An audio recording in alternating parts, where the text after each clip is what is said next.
Ken Reister with a 32 Ford Phaeton. Dale Short with a 32 Chevrolet Roadster. Ken Thurm with his 32 Ford Roadster. And Raman Yosani with his 34 Ford Roadster.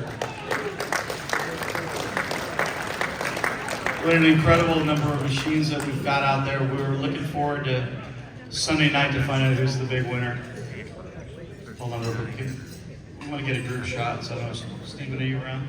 You're right here and talk.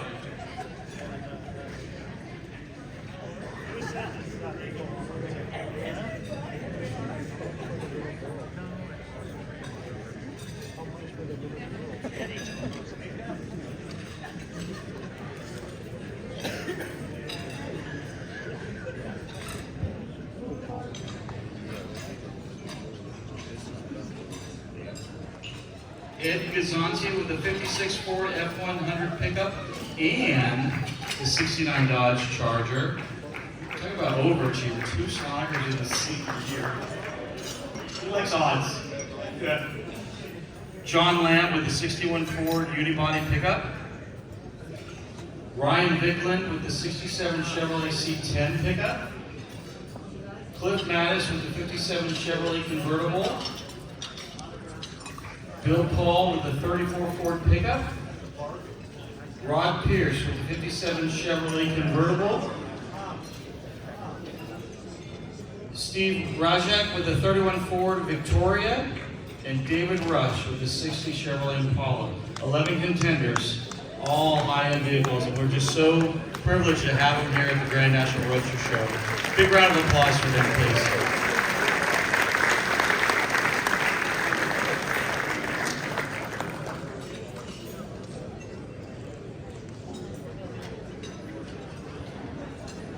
Stand up that's here tonight, and you think, God, I should just say I really like their work, or, they inspire me. Take the time to do that, because that's really what the Hall of Fame is all about. Unfortunately, this past year, we lost Andy Brizio, Dick Pete Jackson, Frank Livingston, and Andy Southern Jr. And if we could just take a moment to acknowledge that. Please stand up and just, it's a small group, it's a small crowd, just let us know you're out there and we missed you at the gate, okay? Michelle Bowman and the group do a great job, but, sometimes things slip by. So here, we'll start with 1960. We have the family of George Barris in the group. Could you please stand and take a second for acknowledgement? Georgie, good to see you.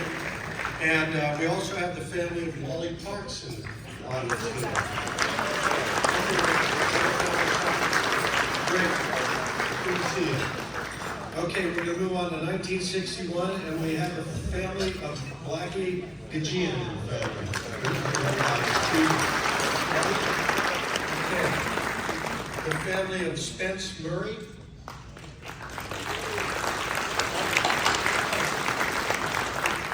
Okay, and also the family of Joe Marquez. Okay, now we move on to 1966, the family of Andy Brizio.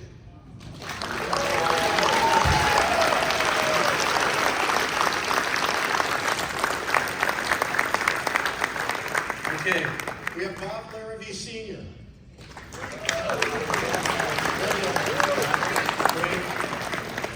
We have, for 1988, because there was a gap in there a little bit, we have Roy Brizio.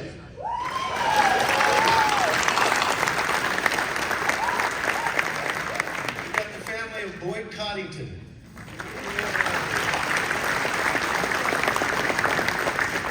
We have the family of Dick Dean.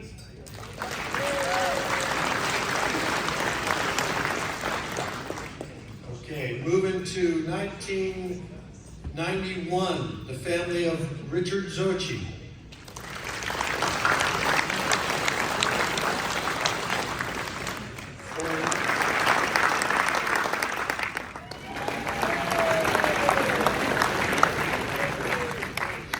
For 2014, we have Brian Brennan.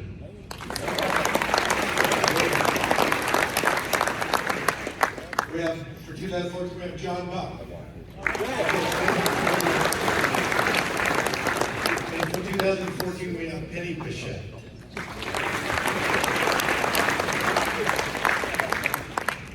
For 2015, we got Bobby Alloway.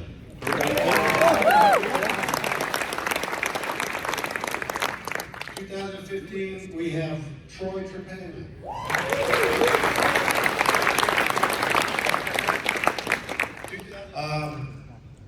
And that brings us to 2023, the family of Ed Roth.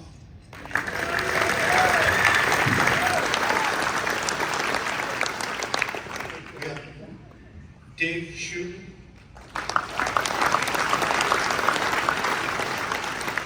And Jack Stratton.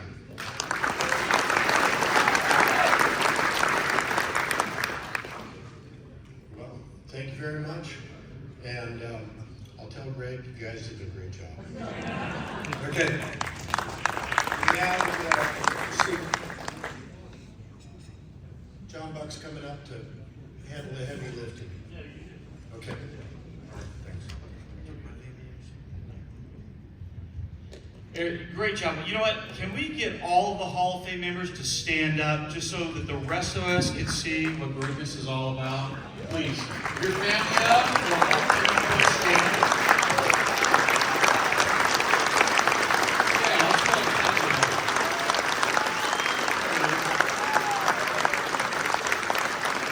Very nice. These are the Hot Rod Heroes. All right, at this time, we are going to induct some new people into this Hall of Fame. I'd like to ask Brian Brennan if he'd like to say a few words. Brennan, say a few. A few, Brian. I'm just kidding. He's in the back. He's doing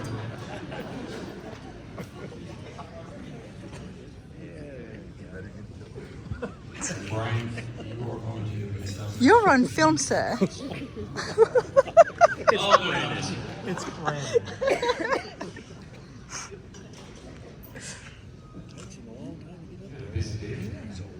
I am so posting this, it's not even funny. Literally. While I get my notes and microphone squared away here, I do want to thank Bobby Alloway for inviting me to sit at his table. And maybe next year you can ask John if the table can be in this room.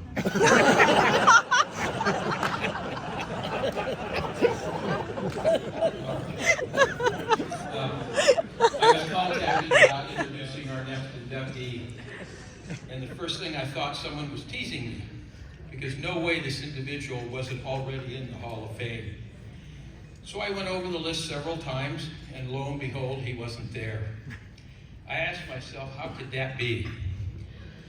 I called upon a good friend, Greg Sharp, who is recovering and he's doing well, and he says, please say hi to all of his friends here, so I promised him I would. So from Greg, hello to everyone.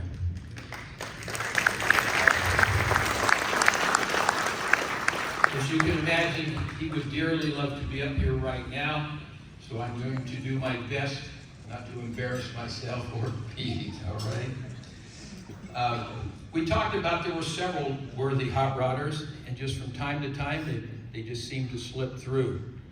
But tonight, we're going to start correcting some of the slippage.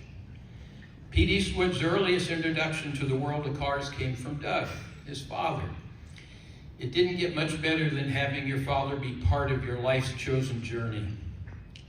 Hot rods were still to come, but his first experience with busted knuckles and greasy hands was spent while tinkering on a 1905 Buick and a 1909 Ford, which his dad had restored. In speaking with Sharp, he told me a story, and I hope I get this correct. Eastwood built the first car that he was given, a Model T, and it came in 1,000 pieces, the proverbial basket case. But there was an assembly manual with it. Eastwood learned the first step would be to read and familiarize himself with this newfound textbook. By the age of 11, before becoming a teenager, he had learned how to assemble and drive the Model T. There would be more Model Ts. However, soon there would be a collection of mini bikes, motorcycles, and go-karts. giving a clear indication that all things motorized would be part of his future. It was immediately after high school that the first of many deuces would enter his world. For nearly a decade, a 32.3 window would be his daily driver. This effort led to a job at Blair's Speed Shop at the ripe old age of 19. Eastwood's life going forward was taking shape. It was the 60s, and Blair's was the starting line for many budding hot rod builders, such as Pete Shaporis, Jim Jacobs, who I see sitting right here, and Jim Ewing. Our latest inductee to the Grand National Roadster Show Hall of Fame is a prolific hot rod builder. So often it appeared as if Eastwood was in more than one place at a time. While at Blair's, he began tinkering with Vegas hearing boxes and how to make it work in a hot rod. Its compact size and availability made it an ideal component for the modern hot rod. By 1974, he moved on from Blair's and began his career with two of his good friends, Pete Shaporis and Jim Jacobs, both truly great hot rodders. And the birth of Pete and Jake's hot rod parts took place. This newly created manufacturer and seller of parts would begin an unprecedented run within the fast-moving and emerging world of street rodding through the 70s and 80s. Eastwood found himself building hot rods, developing parts, and adding to the ever-expanding product line. However, Eastwood wanted his own shop, and in 1978, he opened the doors of P. Wood's Garage. This weekend, we find ourselves at the home of America's Most Beautiful Roadster Award. So it should come as no surprise that one of his earliest efforts was the building of a chassis for John Sarunian's 1981 AMBR winning Roadster. Then came a string of builds that would go down in hot rodding lore as highly crafted, trend-setting, and well-known. There was Tom Proofer's 34.3 window called the Cop Shop Coupe. Next came Eastwood's efforts on Bob Morris's 32 Ford Highboy, known as the Nickel Car. Then back to his longtime friend Shaporis and the chance to work side by side on a 32 Ford Highboy Roadster that would become known as Limefire. During his spare time, or those hours when he might have spent recharging his own batteries, he and Shaporis built a Bonneville record-setting A Street Roadster. However, Eastwood was looking for more speed. He then moved into the world of nostalgia AA fuel dragsters and began building and racing them. It was now the 90s when he joined efforts once again with Shaporis and the newly reintroduced SoCal Speed Shop, along with longtime hot rodder Alex Exidius. It was during this time that Eastwood became fully involved with the restoration of vintage hot rods and race cars. Can you believe it? Hot rods are now old enough to be considered in need of restoration. Some of these restorations included the likes of Bob McGee Roadster, think the LA Roadster logo, and the Doane Spencer Roadster, once owned by Neil East, and my great fortune to have driven it across country. Then came the Duffy Livingston Eliminator. Think of Duffy as the father of the kart, the go-kart, and the Eliminator as the giant killer, a Model T that competed and held its own within the sporting car world.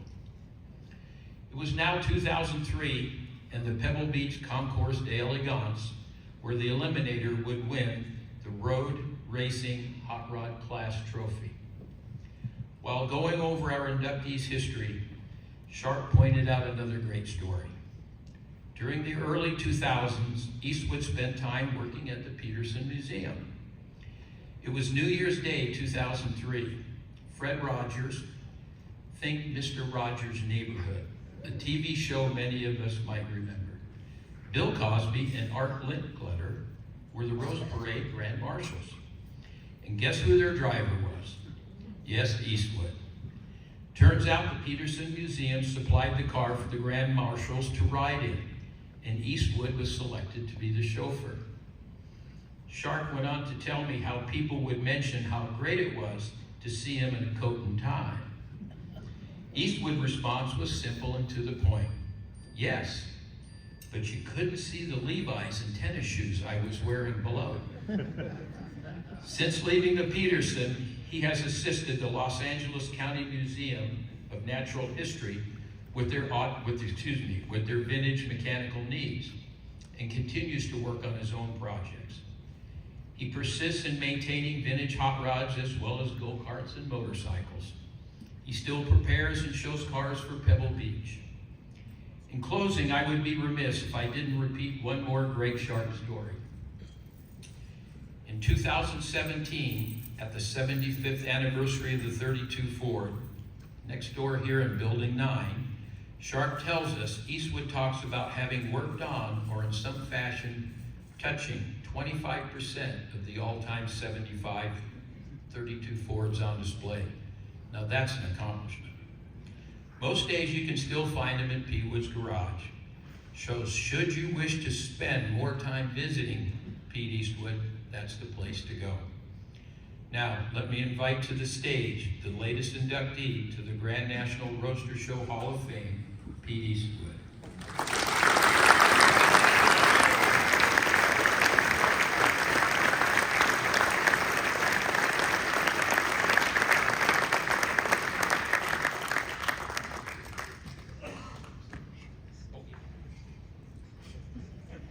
Well, thanks, Brian and Greg, Shark.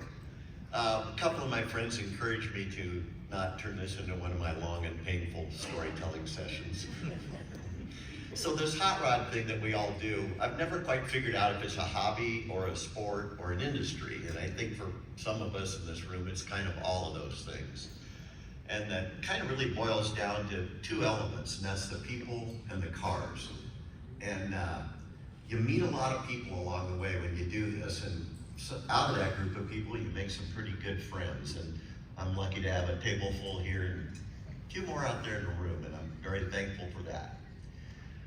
The other thing is, the cars. And out of your customers, who are very important for what you're doing, a lot of them become really good friends. But the really special customers, they bring you a project that's, a little different. They've got a vision, and they're encouraging you to fulfill their vision. And I've been lucky enough to have some of those kind of projects. And I'm really tickled that one of them's here this weekend, the Tom Crufford Cop Shop Coupe, like Brian mentioned. Actually, Brian made this easy for me because he covered a lot of stuff I was going to cover. I'm going to go back to two more people and keep it short.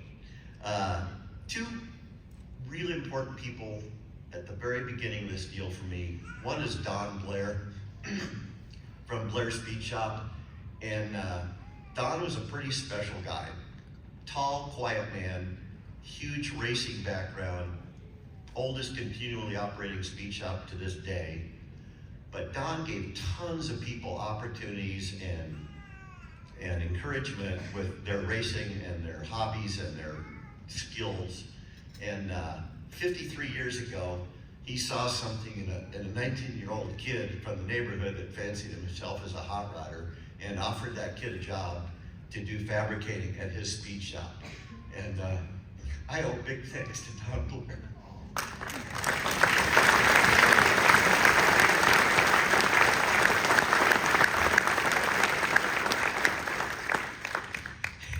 And one other person I'd like to mention, and Brian brought it up, Doug Eastwood, my dad. I mean, he was doing cars before I was born, so I grew up in a garage where cars came down to the bare frame and went back together, so I thought that was a regular deal. I thought that happened in everybody's garage. And I mean, all the way up from diapers to adult, my dad shared with me his love and passion for cars, and especially really old cars. And the other thing with my dad, and it was by example and not by, really anything forced on me, just by his quiet example, he showed me what fine craftsmanship is and to strive for that in what you do. So big thanks to my dad. And thanks for all of that.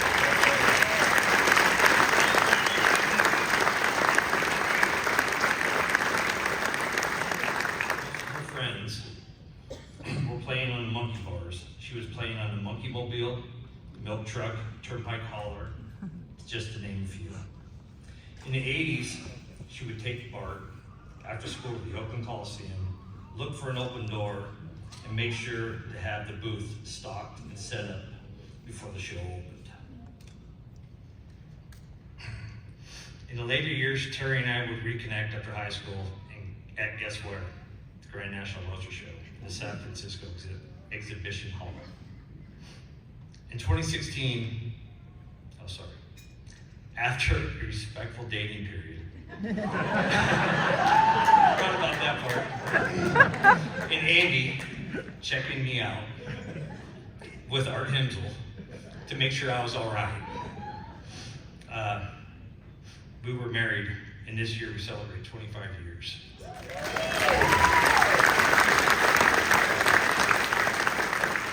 In 2016, we were able to show our own roadster in one of America's most beautiful roadster.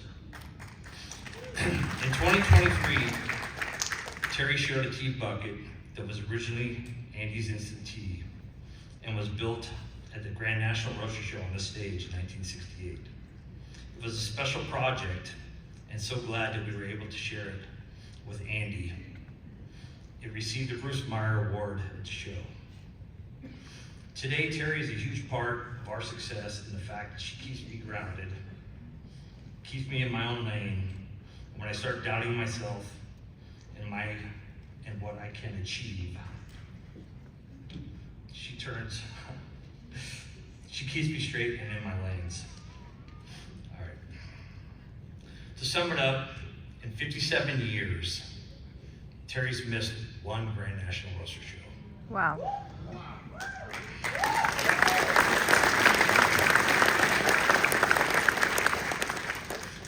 I'm truly blessed to share this life with you, Terri.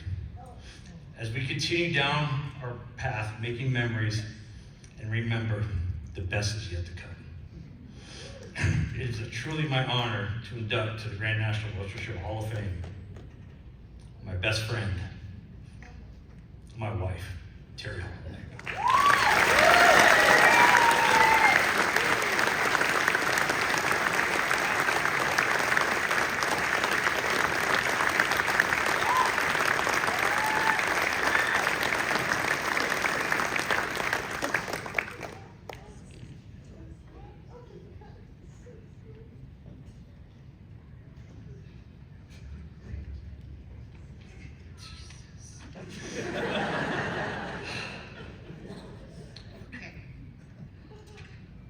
Try to keep this short and sweet. My first Grand National Roadster Show was 1966. My mom was pregnant with me, but didn't quite know it yet. Ironically, that was the year my dad was inducted into the Hall of Fame.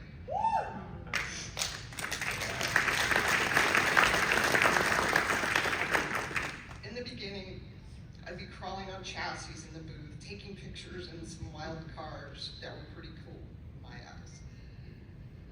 I'd run around the car show without a care because so many people watched over me. It was no big deal then. When you had the show was 10 days, you had to entertain yourself and just stay out of the way.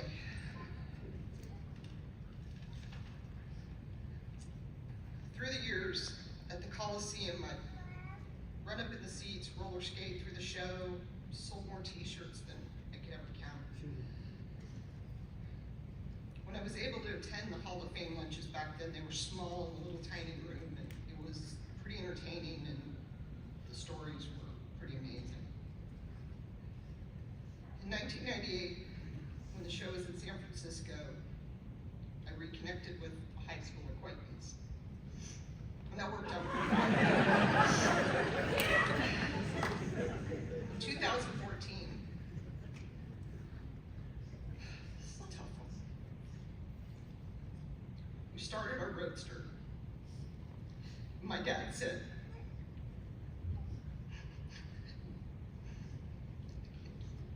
if you get your car done, I'll go on a trip with you. So we went to the Lone Star Roundup in our roadster, which ironically was his last cross-country trip. So that's 2016, we brought our little hot rod to compete with the big kids. That worked out pretty good too. Thank you to my parents for bringing me into this incredible life filled with so many adventures and so many awesome people. My brother and sisters for putting up with me. Thank you to my husband. I never thought I could find someone that would enjoy all this as much as I do, and continuing to take this ride. I thank all of you for that voted for me to get up here today.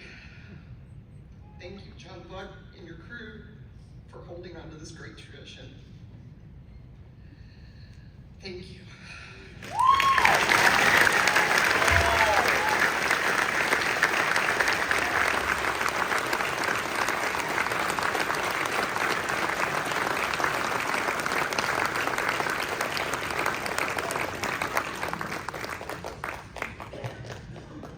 Ross, and Ed would get in trouble at topless bars.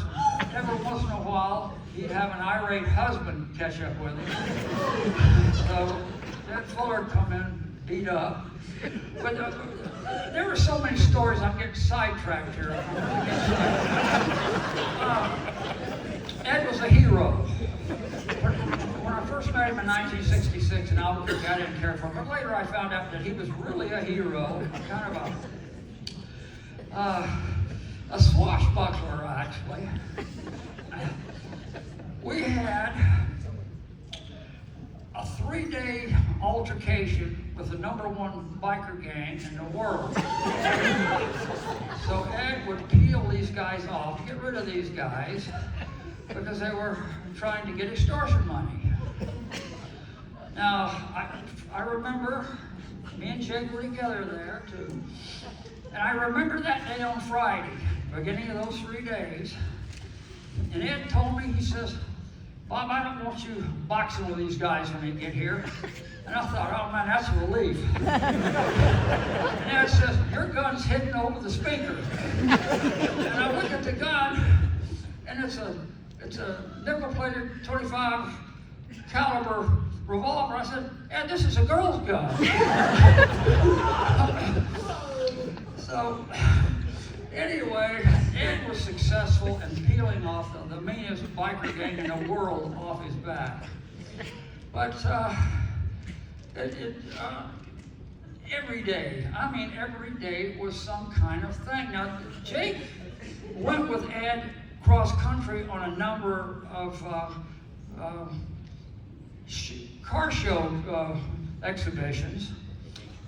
Yeah, and Jake's got a lot of stories to tell you about that weren't my privy. Now, everything I've told you here has been within the realm of good taste.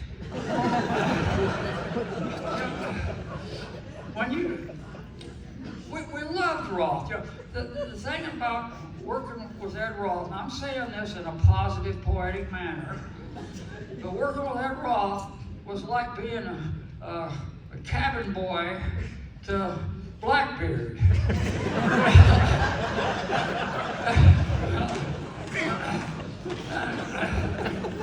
Anyway, Jake, extremely talented, quiet, methodical, very modest, extremely humble, modest to a fault. He would never, but he'd always want to hear one. With that, I'm on the end, and you go ahead.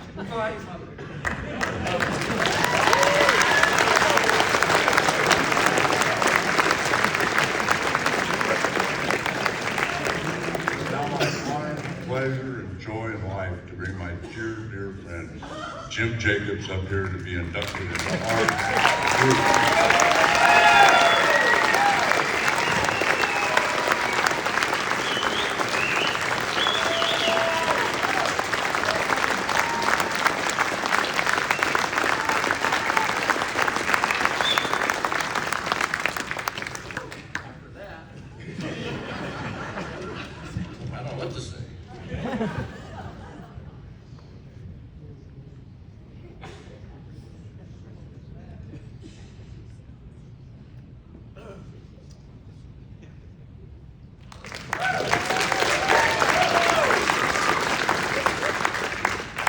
been nervous for a few weeks now because I've never addressed a crowd like this. This is way beyond me. And it's just unreal. And I'll keep this, I just had to say something here. Robert's said plenty.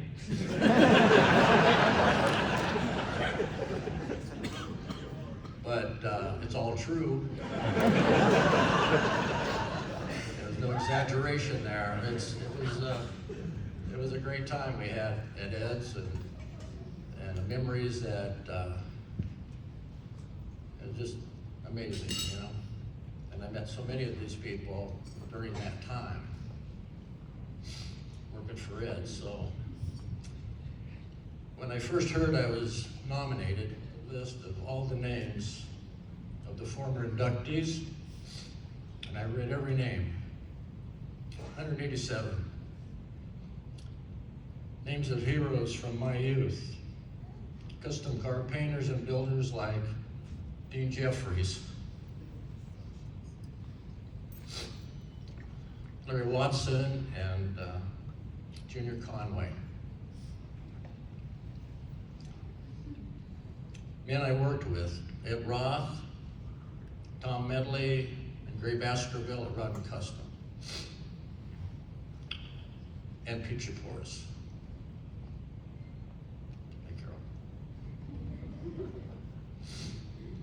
People I'd met doing car shows up north.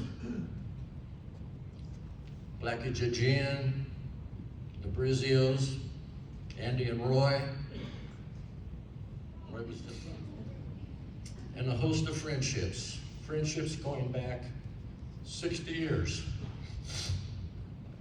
Tonight, I'm truly humbled to be inducted in this roster. Thank you.